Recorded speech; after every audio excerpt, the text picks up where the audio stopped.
Cleto, Sisinio, Caio, Costantino, Agatone, Adeodato, Conone e Ormisda sono solo alcuni dei nomi particolari che troviamo scorrendo la lista dei pontefici romani. Ma da dove derivano questi nomi così assurdi? E soprattutto perché ad un certo punto i papi hanno iniziato a cambiare il loro nome al momento della loro nomina? Beh, scopriamolo insieme in questo nuovo video di The History Tales e del podcast Storie Pontificie, una rubrica di voci dal passato che è dedicata specificatamente alle storie dei papi e del papato. Ma prima di iniziare, se non lo avete ancora fatto, vi invitiamo a fare un piccolo gesto che per noi è molto importante, ovvero iscrivervi al canale. E tra l'altro, così non vi perderete i prossimi episodi. Iniziamo però.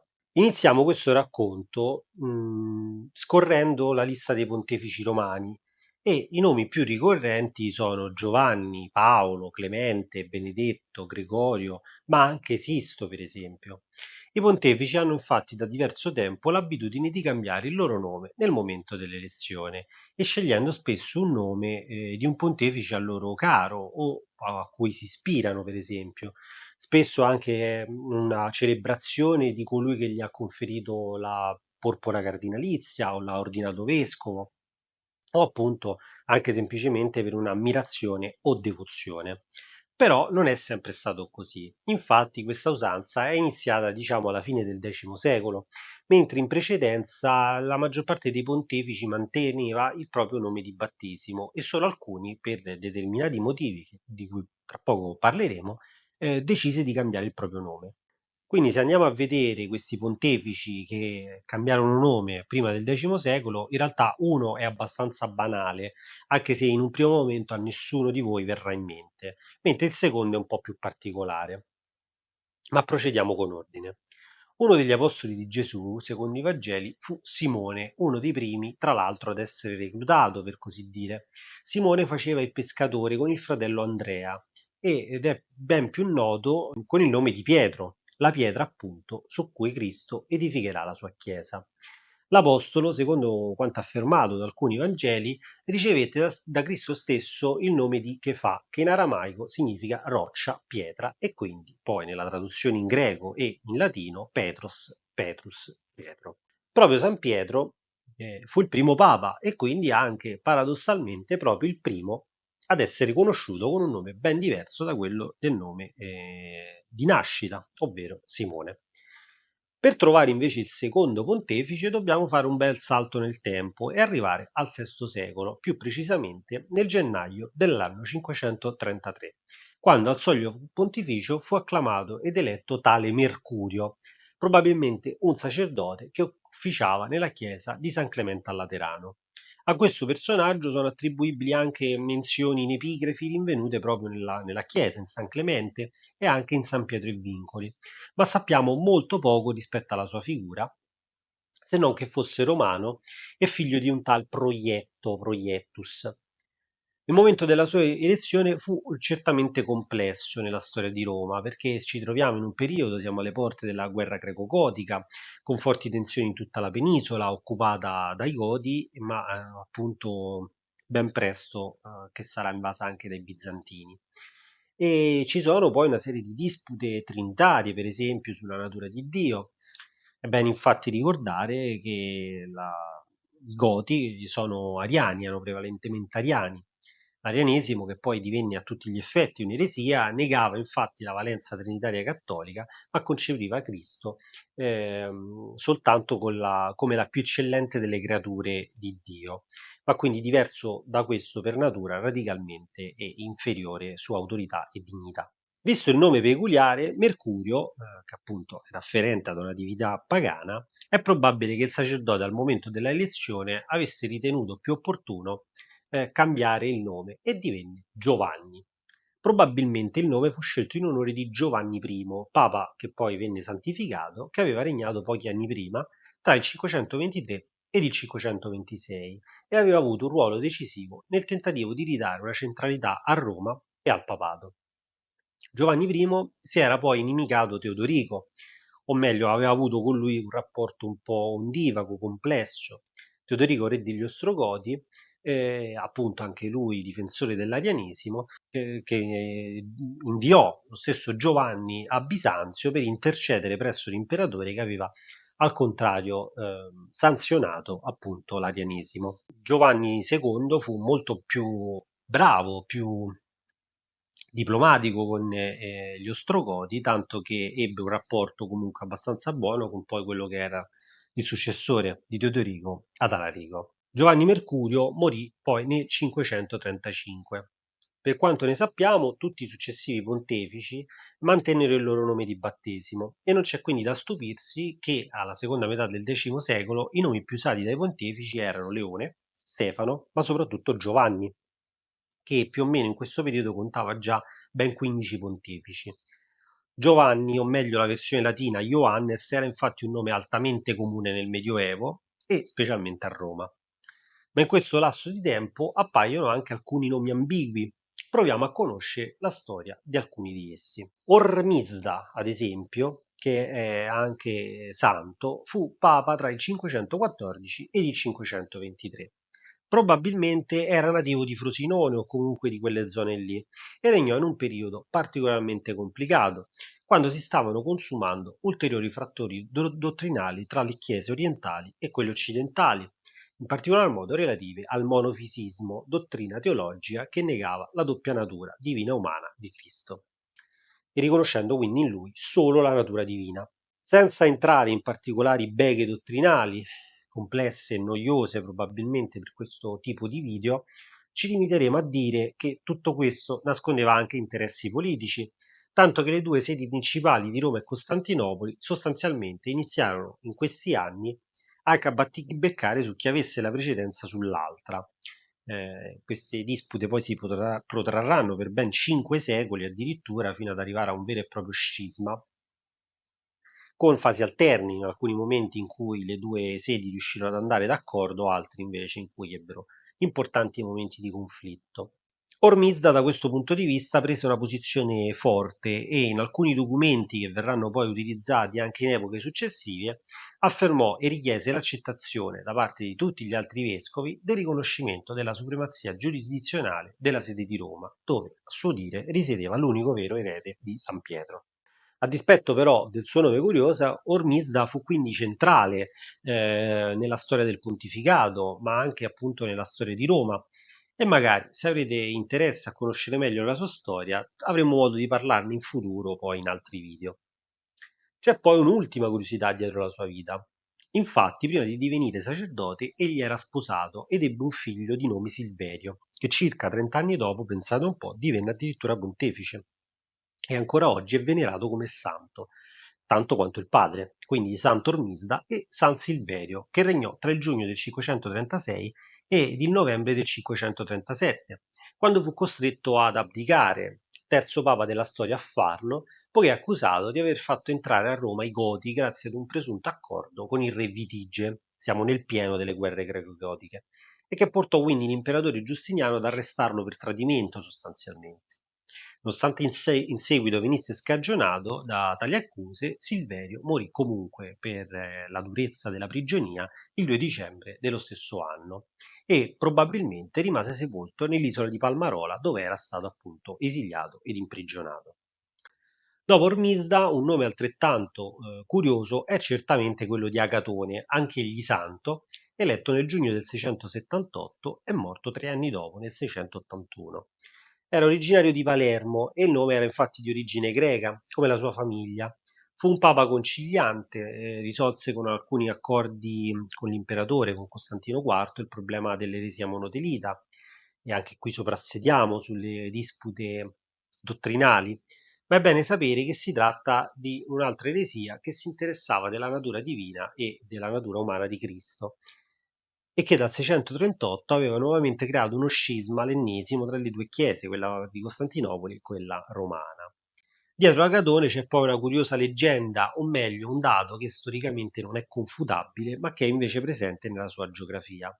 Agatone sarebbe nato nel 575. Facendo due rapidi conti, vuol dire che sarebbe stato eletto alla veneranda età di 103 anni e sarebbe morto, pensate, a 107-108 anni.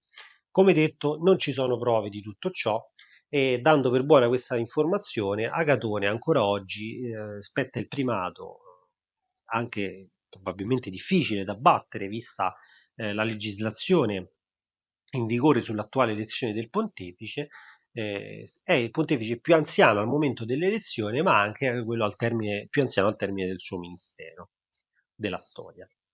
Poi anni dopo Agatone compare un altro nome particolare, sto parlando di Conone, che ha regnato per meno di un anno tra ottobre dell'anno 686 e il settembre di quello successivo, 687.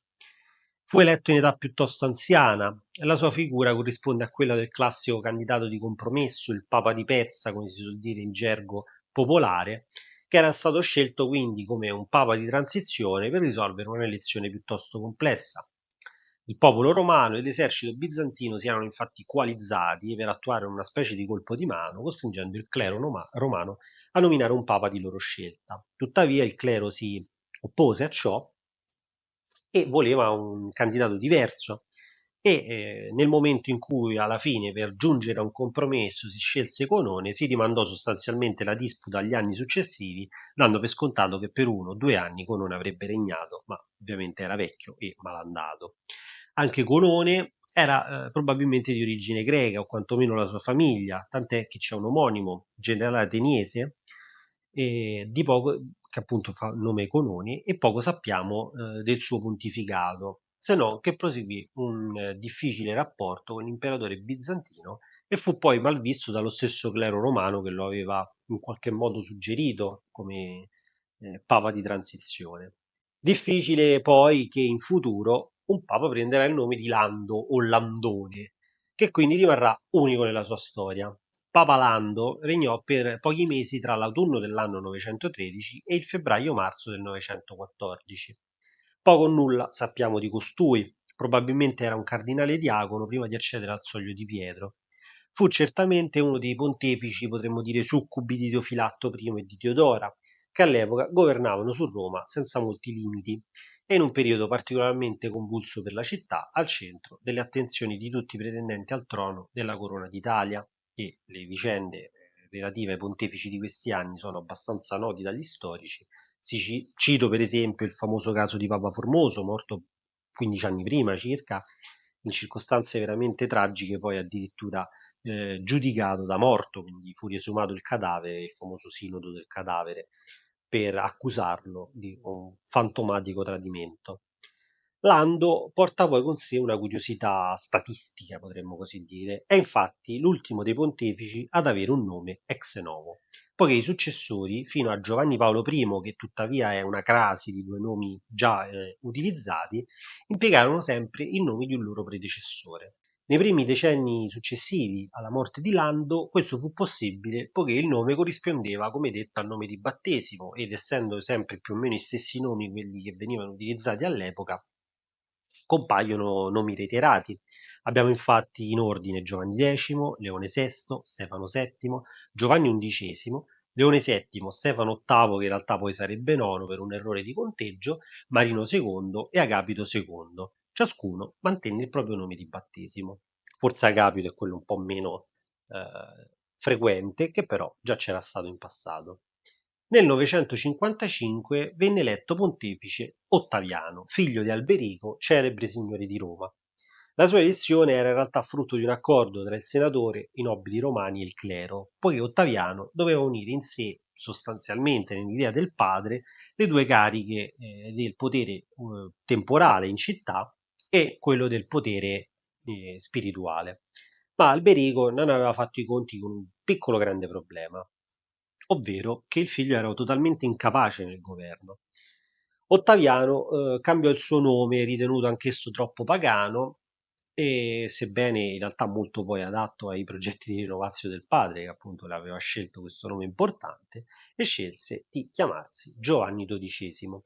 I suoi diretti successori mantennero poi il nome di battesimo nuovamente e dobbiamo arrivare all'anno 983 per trovare un nuovo cambio di nome, anche abbastanza banale il motivo per cui questo pontefice scelse di cambiare al momento dell'elezione. Stiamo parlando di Pietro Canepanova, che decise infatti di prendere il nome di Giovanni XIV.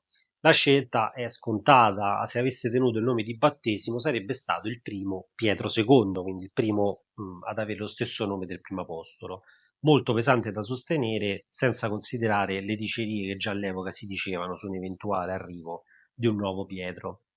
Dopo Pietro fu eletto Giovanni di Gallina Alba, che mantenne il suo nome, divenendo l'ennesimo Giovanni, per la precisione Giovanni XV. Con la successiva elezione però di Bruno di Carinzia, avvenuta nel maggio del 996, i pontefici iniziarono con maggiore frequenza la pratica di cambiare nome una volta eletti e soprattutto di assumere il nome in onore di alcuni predecessori. Egli infatti assunse il nome di Gregorio V in onore del grande Gregorio Magno. Il successore, poi Cerbère d'Aurillac, eletto nel 999, assunse un nome altrettanto importante e pesante, ovvero Silvestro, divenne Silvestro II. E forte era qui il richiamo politico sia a Silvestro I, che è stato il papa di Costantino, imperatore, con un chiaro significato anche dal punto di vista della controparte imperiale, poiché il papa dell'epoca, Ottone III, che tra l'altro era grande amico, nonché di Cerberte era stato precettore di Ottone, voleva appunto restaurare il potere imperiale a Roma, tant'è che risiedeva spesso proprio in città, per restaurare il potere esattamente come aveva fatto Costantino, coniugando quindi potere temporale e potere spirituale in accordo quindi impero e pontefice. Tra il 1003 ed il 1009 ci sono però due nuovi pontefici che mantennero il loro nome di battesimo, che erano Giovanni XVII e Giovanni XVIII. Nel luglio del 1009 fu eletto Pietro Boccapecora o Bocca di Porco, non si sa bene quale fosse il vero nome, o Boccaporce addirittura, e come l'altro Pietro di qualche decennio prima non se la sentì di sostenere il nome pesante e quindi cambiò nome e assunse quello di Sergio IV. Da lui in poi quasi tutti i papi cambiarono nome, tranne che due casi, e potremmo dire due casi e mezzo in realtà. Cominciamo da questo mezzo, che è Giuliano della Rovere, eletto pontefice nel 1503, che decise di assumere il nome di Giulio II, quindi vicino al suo nome di battesimo, ma non propriamente lo stesso. Diverso fu invece il caso di Adriano VI, che nel 1522 mantenne il suo nome di battesimo, essendo lui Hadrien Floresons Boyen de Del, cardinale di origine olandese. E pochi anni dopo anche Marcello II, che al secolo era Marcello Cervini, mantenne il suo nome. Quest'ultimo fu tra l'altro uno dei pontificati, anzi il pontificato a livello riconosciuto più breve della storia, che durò poco più di 20 giorni. Quindi fu buona cosa in seguito continuare a cambiare nome. Ma quindi perché il pontefice cambia il nome nel momento dell'elezione? In realtà non c'è nessuna norma che lo prevede espressamente, ma nel corso dei secoli è divenuta usanza per più svariati motivi. Lo abbiamo detto, chi voleva celebrare un suo predecessore o chi era particolarmente devoto a un altro pontefice, chi ha scelto il nome di un santo, come nel caso recente di Papa Francesco, chi semplicemente ha preferito evitare di mantenere il suo nome di battesimo. Insomma, non c'è alcuna regola scritta o sistematica che permetta di comprendere la scelta del nome, che è assolutamente personale e non è escluso che in futuro qualcuno possa decidere di mantenere il suo nome di battesimo. Con queste ultime informazioni si chiude questo video di curiosità dietro il nome del pontefice. Come al solito, se vi è piaciuto il video, vi invitiamo a mettere mi piace e ad iscrivervi al canale. Inoltre, nella descrizione qui sotto troverete tutti i link con cui poterci supportare nelle nostre attività. Fateci sapere nei commenti cosa ne pensate, di quali nomi siete curiosi, se avete domande non esitate a scriverle. E ci vediamo quindi al prossimo episodio. A presto!